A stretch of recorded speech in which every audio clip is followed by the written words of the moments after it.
amigos. Todos sois bem-vindos mais uma vez ao nosso encontro, a nossa série Esperança para o Mundo em Crise. E sabe que eu fico com saudade e com vontade que a quinta-feira chegue logo, viu? Primeiro para ver vocês, depois que o final de semana se aproxima, né? Mas que bom estarmos juntos. Chegamos ao 4º capítulo do livro de Daniel e vamos hoje extrair lindas lições da história que hoje vamos estudar. Você é muito bem-vindo, você que está acompanhando todas as quintas-feiras, a você que está vindo hoje pela primeira vez, deixa eu até saber aqui, quem está vindo hoje pela primeira vez na programação? Nossa, quanta gente, que legal! Sejam todos bem-vindos, falei com alguns amigos aqui hoje já, sejam todos bem-vindos, eu espero que vocês coloquem na agenda aí, todas as quintas, a gente vai estar aqui para estudarmos o livro de Daniel. E a partir de semana que vem, nós entramos numa série já que vamos começar a avançar para as profecias, porque o livro de Daniel é um livro histórico-profético. Até aqui temos visto histórias. Vamos começar a entrar na parte profética. E sem dúvida, grandes revelações chegará para mim e para você. Um abraço carinhoso para aqueles que nos assistem também, aqui no canal da Igreja Central de Florianópolis, também no meu canal no YouTube. Sejam todos bem-vindos. Onde quer que você esteja, que a palavra do Senhor alcance o seu coração nessa noite. Antes de começarmos a estudar a Bíblia, a gente sempre faz o quê? Ora, e eu queria convidar você a fechar os seus olhos e a mais uma vez orar comigo. Vamos orar? Pai Santo, estamos reunidos na Tua casa para estudarmos a Tua palavra. Todas as vezes que abrimos esse livro, nós temos a certeza que o céu fala conosco. Queremos ouvir Tua voz, mais uma vez, em som claro e audível. Queremos entender a Tua vontade para a nossa vida. Queremos entender os Teus planos. Por isso, nos abençoa. É a nossa oração. Em nome de Jesus. Amém. Quem aqui, na sua infância, alimentava e gostava de ter heróis? Quantos heróis? No capítulo 4, vamos começar a entender a história de um homem que se sentia um verdadeiro herói. Estão rindo de quê? Do Ultra Seven? Ultra Seven, né? Quem se lembra do Ultra Seven aqui? E do Spectroman? A geração de hoje não sabe o que é isso, né? Pois eu me lembro muito bem desses heróis aí, daquela década de 70, 80... que lutavam contra aqueles terríveis inimigos, aqueles dinossauros, aqueles monstros. E a gente vê aquilo hoje e fica pensando, como é que eu acreditava nisso, né? A gente nem dormia à noite com medo dos dinossauros lá, dos bichos. E esse aqui você se lembra, né? Quem aqui já sonhou voando um dia, estar voando um dia? Eu já sonhei. A gente acorda, mas estava tão bom voar. E você descobre que você não tem asas, né? Mas olha, esses personagens todos criaram na mente de nós e das crianças hoje, no imaginário infantil, a visão de ser também um super-herói, um super-homem, uma mulher maravilha. E a sociedade, afetada por isso, começou a sentir-se dona de seu destino. Até que um dia, num acidente hípico, o super-homem tornou-se paraplégico. E o mundo assistiu deslumbrado o dia que jornais trouxeram que o super-homem morreu aos 52 anos de idade. Os super-heróis morrem. Eles não são eternos, como parecia. Mas a despeito da morte deles, houve e há ainda hoje uma valorização do espírito independente. Ou seja, nós temos nas mãos o nosso próprio destino. Nós podemos tudo, não dependemos de ninguém. Esse é um conceito que muitos ainda carregam. Como dizia o poeta inglês Ernest Henley, eu sou dono e senhor do meu destino. Eu sou o comandante de minha alma. Será mesmo? Será que somos comandantes de nossa alma? O capítulo 4 de Daniel, acredita-se que ele tenha sido escrito pelo próprio Nabucodonosor. Então, ele lista como um dos autores, um dos escritores da Bíblia, ao lado de Moisés, Pedro, Paulo. Nabucodonosor escreveu em Daniel 4 a última história, a última experiência que ele passou. No capítulo 1, nós vimos que esse rei, o homem mais poderoso da terra, foi influenciado pelo testemunho de Daniel e seus 3 amigos, Ananias, Misael e Azarias. Quando eles, através de um estilo simples de vida, de uma alimentação natural, demonstraram ser 10 vezes mais sábios que os sábios da Babilônia. Isso impressionou o coração de Nabucodonosor. Ele até chegou a declarar de que o Deus de Daniel deveria ser adorado e reverenciado. Mas passaram-se 3 anos e ele teve um sonho. Lembra da estátua? A cabeça era de quê? Ouro. E o peito e os braços? Prata. E o quadril? E as pernas? Ferro. Bons alunos. E os pés? Barro e ferro. Cada metal representava o quê? Um reino, um império. E a cabeça de ouro? Babilônia. Ninguém pôde interpretar o sonho. Daniel pôde. Daniel não puxou a glória para ele.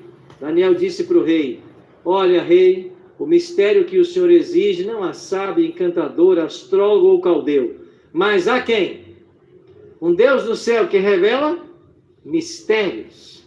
E ele fez saber ao rei o que há de acontecer nos últimos dias.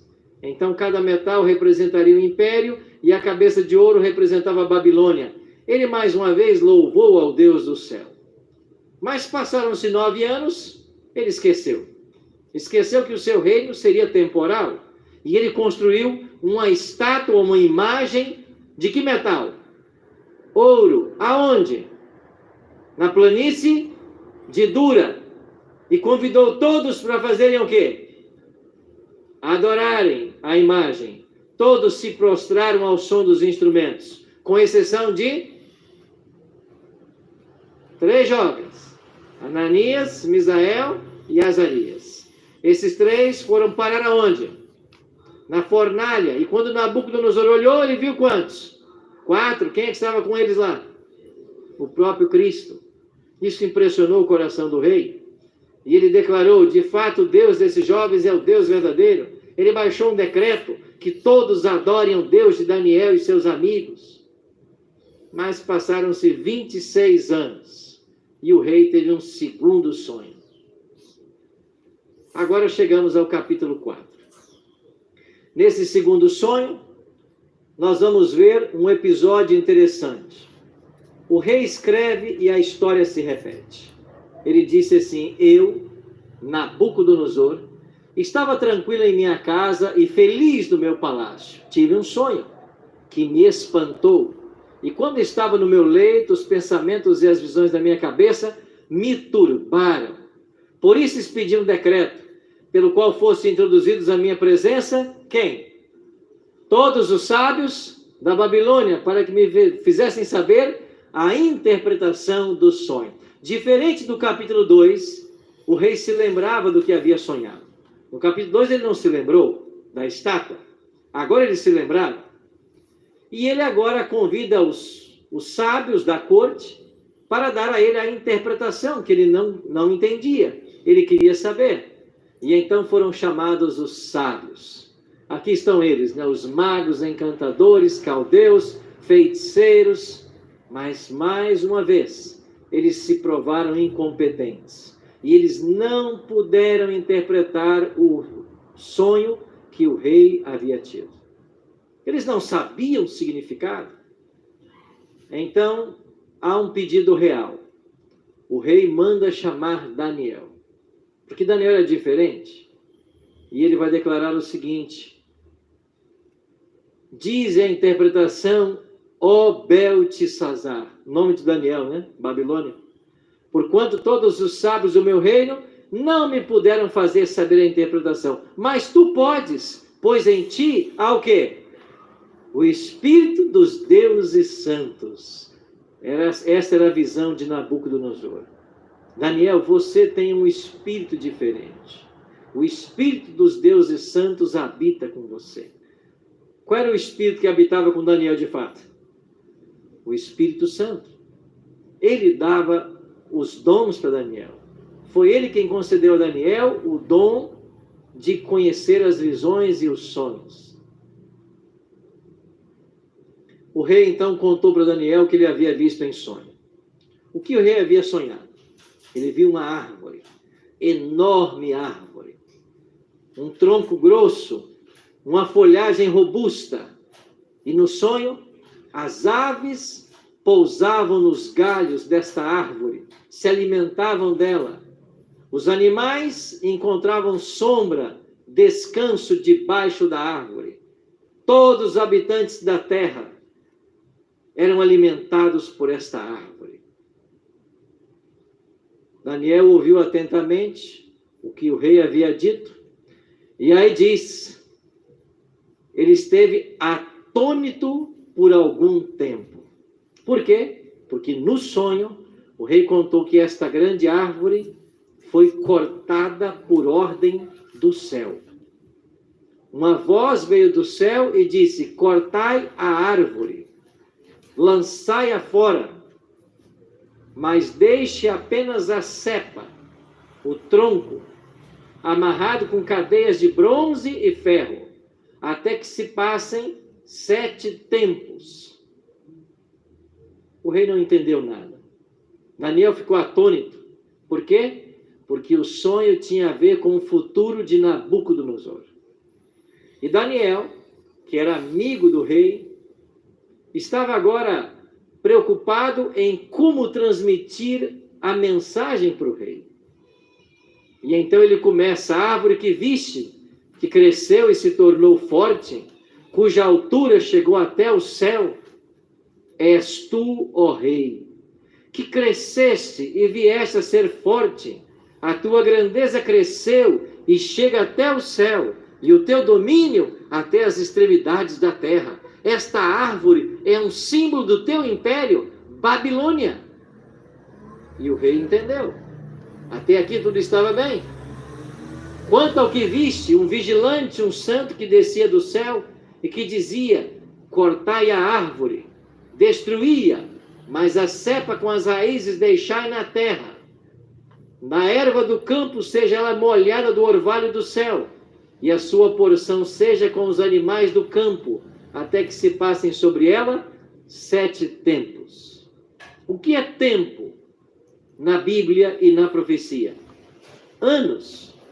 Em Daniel, capítulo 11, verso 13, Daniel escreveu, ao cabo de tempos, isto é, de anos, ou seja, tempos significam anos. 7 tempos, 7 anos. Então Daniel disse para o rei que esta árvore representava, e o fato dessa árvore ter sido cortada, significaria que Nabucodonosor seria cortado do trono, seria expulso dentre os homens, e habitaria com os animais do campo. Ele disse que ele seria expulso e a morada seria com os animais do campo, que ele comeria ervas como aos bois, que ele seria molhado do orvalho do céu, até que reconheças que o Altíssimo tem domínio sobre o reino dos homens. Então você terá 7 anos para reconhecer que é o Altíssimo quem domina e não você. Interessante que Daniel relembra ao rei que assim como a cepa da árvore deveria ser guardada, o reino dele voltaria. Ele voltaria a sentar no trono. E ele dá um conselho a Nabucodonosor. Que conselho disse Daniel? Rei, põe termo pela justiça em teus pecados e em tuas iniquidades, usando de misericórdia para com os pobres, e talvez se prolongue a tua tranquilidade. Quer um conselho? Põe termo às injustiças, aos pecados. Cuide do próximo, cuide dos pobres. Quem sabe Deus não dê a você um tempo maior. Parece-nos que Nabucodonosor atendeu a esse conselho de Daniel. Pelo menos por um ano. E depois Nabucodonosor relata, ele continua a história, dizendo que quando se passaram 12 meses, ao cabo de 12 meses, ele estava passeando sobre o palácio real da cidade de Babilônia. Então Nabucodonosor falou e disse: não é esta a grande Babilônia que eu edifiquei para a casa real, com o meu grandioso poder e para a glória da minha majestade? Não é esta a grande Babilônia que eu edifiquei para a minha glória, da minha majestade? E aí você percebe pelos pronomes usados pelo rei que o orgulho dominava seu coração. E ele precisava aprender uma lição. Nabucodonosor tinha do que se orgulhar? Tinha. Alguns anos atrás, houve uma votação por uma agência internacional onde se escolheu as 7 maravilhas do mundo moderno. E talvez você tenha participado dessa votação.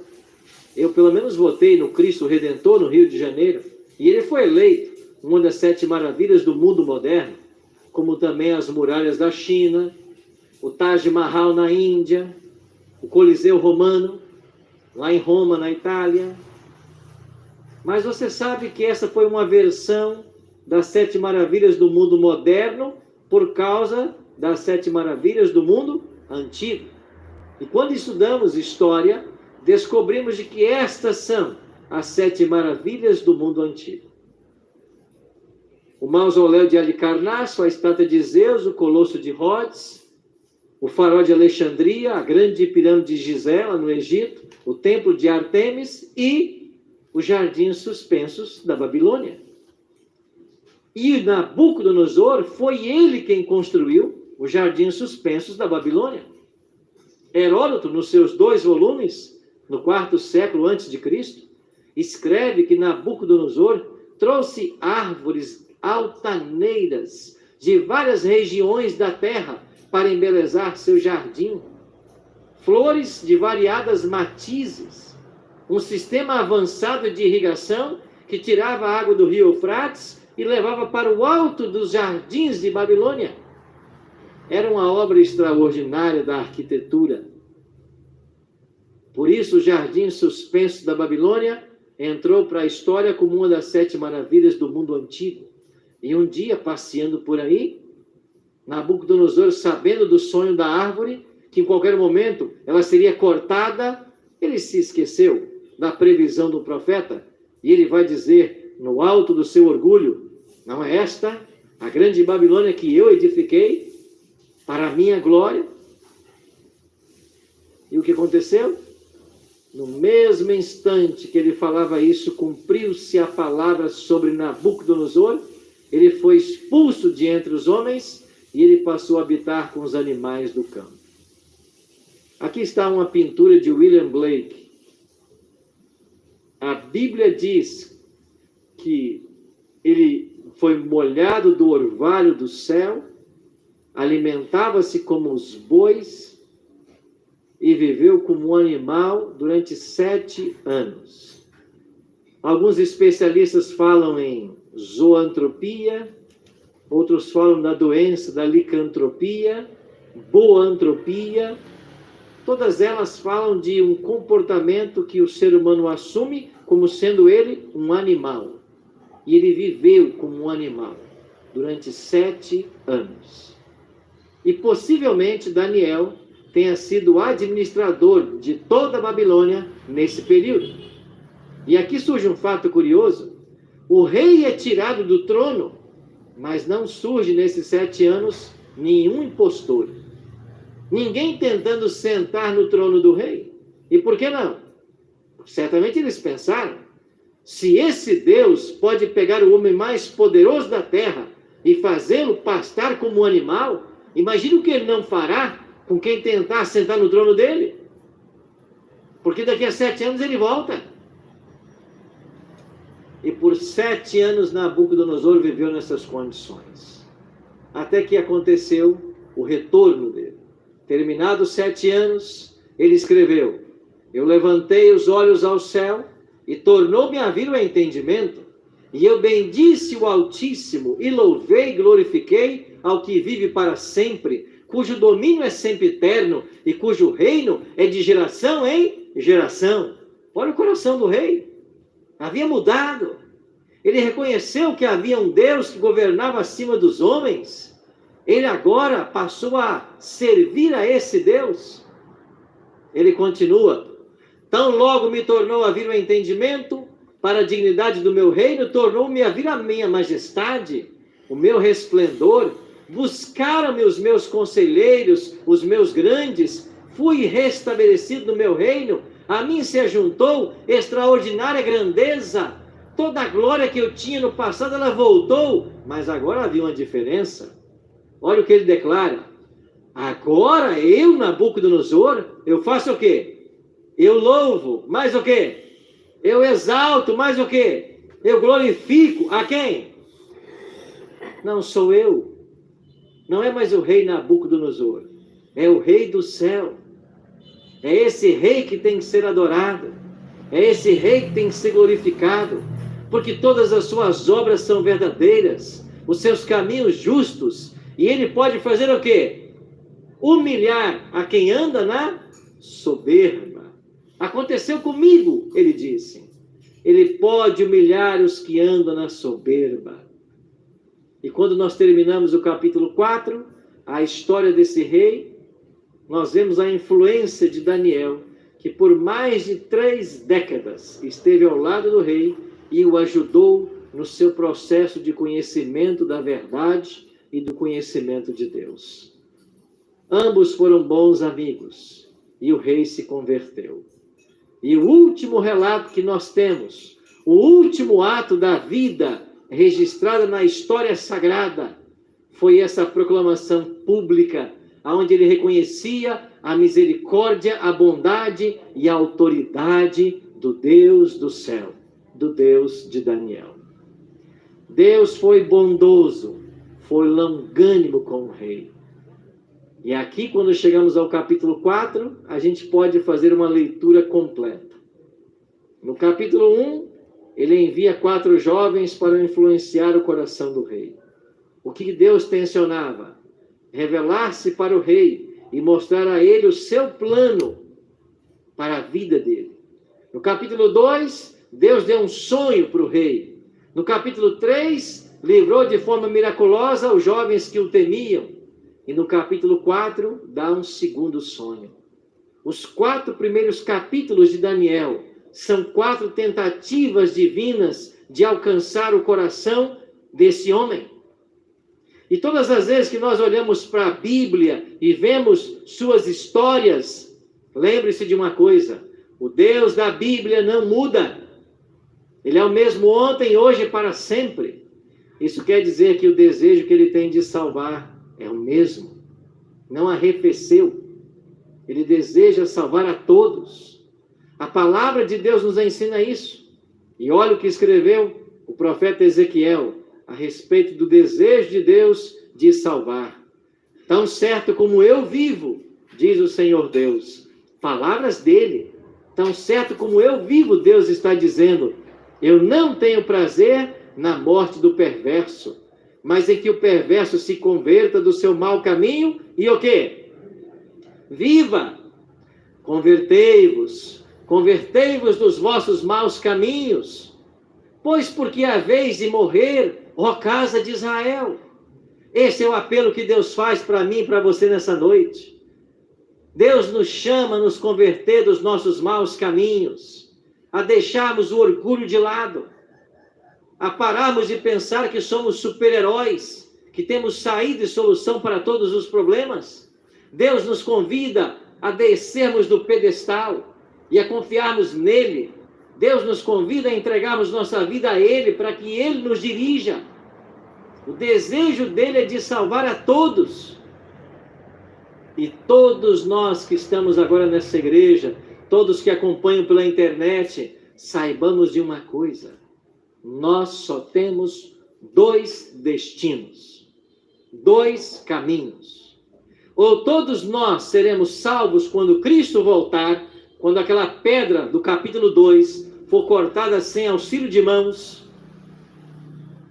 ou todos pereceremos no fogo eterno. Conforme ensina Apocalipse 20, 7 a 9. Não tem um terceiro caminho.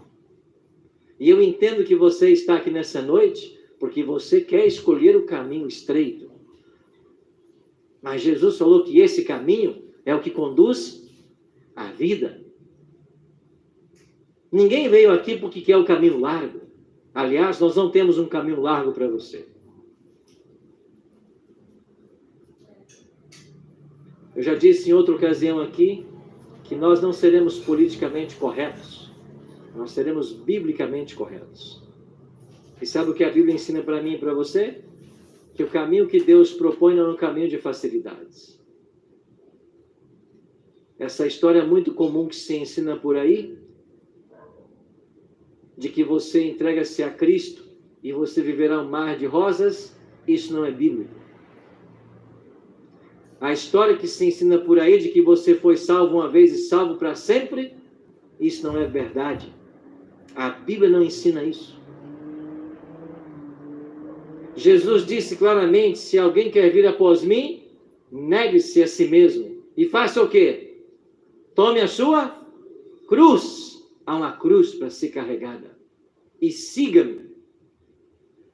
Jesus disse que o caminho que leva aos céus é o caminho estreito.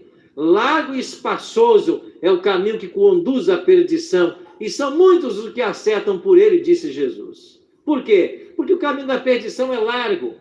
Para você ir por esse caminho, basta dar vazão aos seus desejos, aos seus sentimentos, à sua vontade. Basta dar vazão a comer e beber o que você quiser, a fazer o que você quiser na sua vida. Você vai estar por esse caminho largo.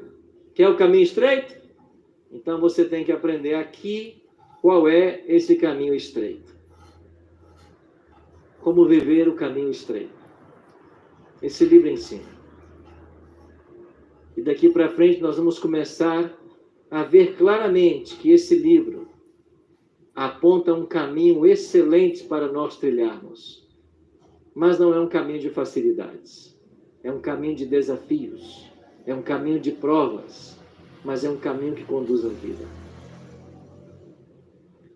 O desejo de Deus de salvar não arrefeceu. Ele continua hoje desejoso de salvar a todos, indistintamente. Alguns anos atrás, eu estava em minha sala lá no Novo Tempo, o telefone tocou, eu atendi, era uma senhora. Ela disse assim, pastor Arilton, eu queria partilhar com o senhor o meu testemunho.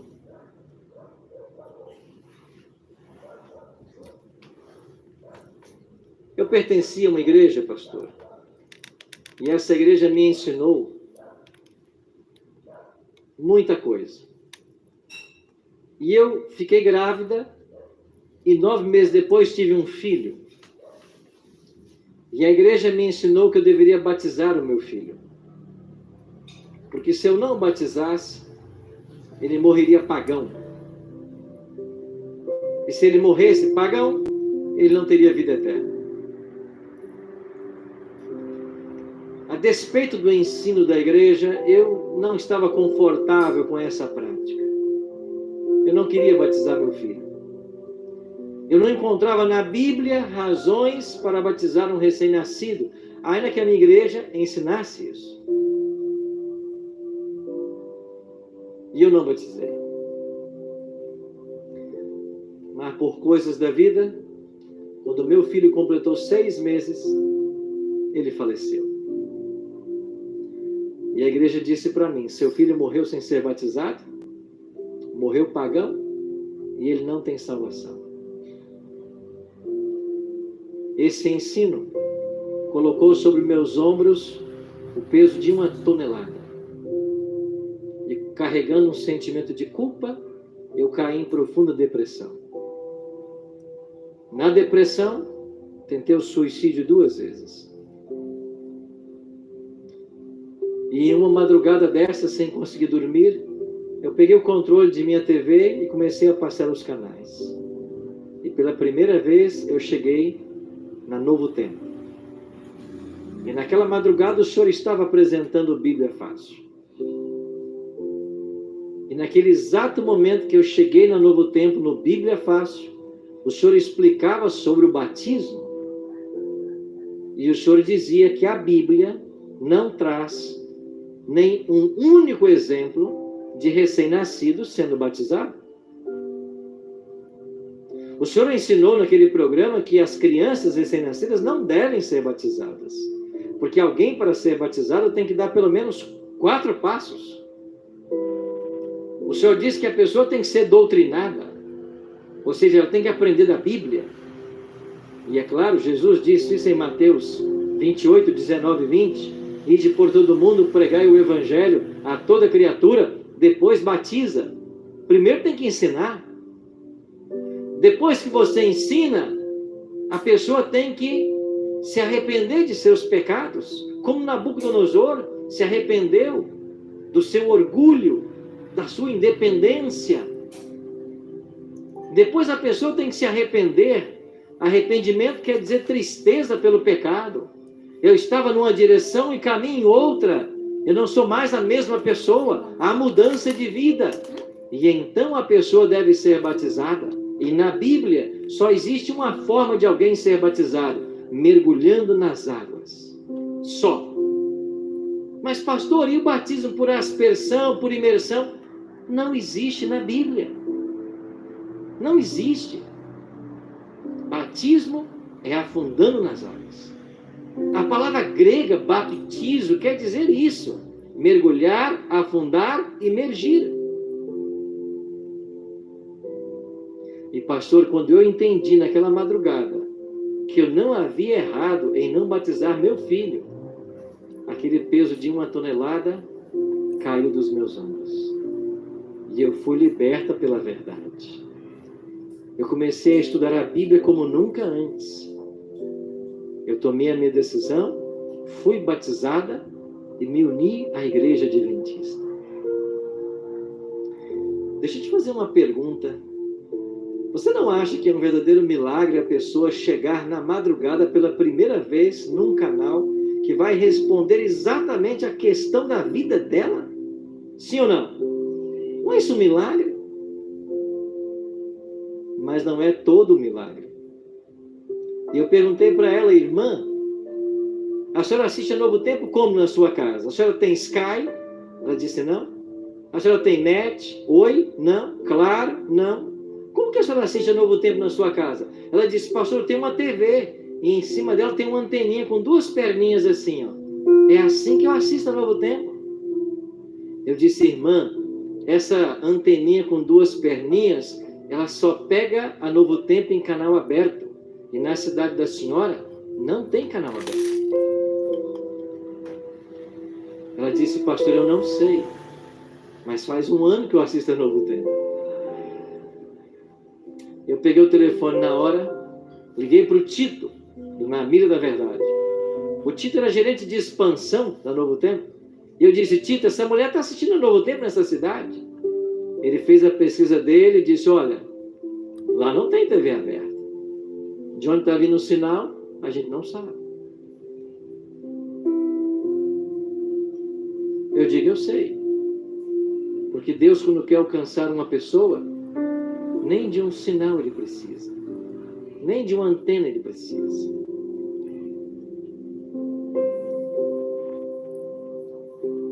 Sabe por que você está aqui nessa noite?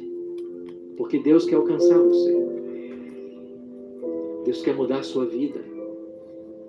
Deus quer te conduzir por um caminho mais excelente.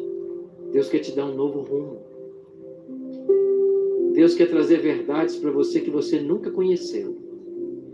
E eu acredito piamente que existe nesse livro verdades intocadas. E daqui para frente, quando começarmos a parte profética de Daniel, você vai entender que existem verdades que o mundo nem sonha que existe, mas elas estão aí para o bom investigador. E todo aquele que investiga, ele chega ao conhecimento da verdade. E você tem que conhecer a verdade, porque a verdade liberta. E Jesus quer que você seja livre. Ele quer alcançar o seu coração, como alcançou dessa senhora em São Paulo, como alcançou o coração do rei Nabucodonosor, há 2.600 anos no passado. A pergunta que fica é: você vai deixar? Você vai abrir o seu coração? Você vai deixar que Ele seja o Senhor da sua vida? Ou você quer continuar sendo sozinho o super-homem? Achando que você tem sabedoria para cuidar da tua família, dos teus negócios, da tua vida, sozinho. Nós vamos ter uma música agora. Enquanto ouvirmos essa linda canção, eu queria que você abrisse seu coração e deixasse que o Espírito Santo falasse com você e se colocasse nas mãos dele para que ele te conduza aonde ele deseja.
interesse que o Senhor teve por alcançar Nabucodonosor, o Senhor demonstra para com todos nós nessa noite.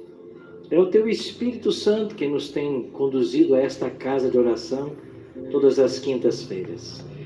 E aqui nós temos vindo, porque entendemos que através do Teu livro sagrado, nós podemos conhecer o caminho que conduz ao céu e à vida eterna. Nós queremos trilhar por esse caminho. Pode ser que não seja um caminho fácil, mas o Senhor se compromete a estar conosco. Pode ser que nesse caminho sejamos chamados a enfrentar provas como os teus filhos enfrentaram no passado. Mas o Senhor vai estar conosco tão certamente como esteve com eles também. Nosso coração se abre ao Senhor nessa noite para dizer que nós queremos te servir. Nós queremos conhecer os teus planos para a nossa vida e nós queremos andar nos teus caminhos e nos preparar para a tua volta. Por isso, Pai, nos abençoe a todos. Perdoa nossos pecados e despeça-nos nessa noite com a tua paz em nosso coração. Traga-nos mais uma vez na próxima quinta-feira para continuarmos aprendendo do livro de Daniel. É a nossa oração. Em nome e por amor de Jesus. Amém. Agradecemos a você que esteve conosco ao vivo aqui pelo canal do Matuza Santarém. Que Deus abençoe você e a tua vida em nome de Jesus. Na próxima quinta-feira, se Deus quiser, estaremos ao vivo a partir das 8 da noite. Você que já é inscrito no nosso canal, muito obrigado. Você que ainda não se inscreveu, não custará nos ajudar a se inscrever. E estamos orando por todos vocês pela madrugada e também pela madrugada estamos orando por todos vocês que fazem seus pedidos de oração. Então, desde já agradeço a todos. Um grande abraço. Fiquem todos na paz de Jesus, em nome de Jesus.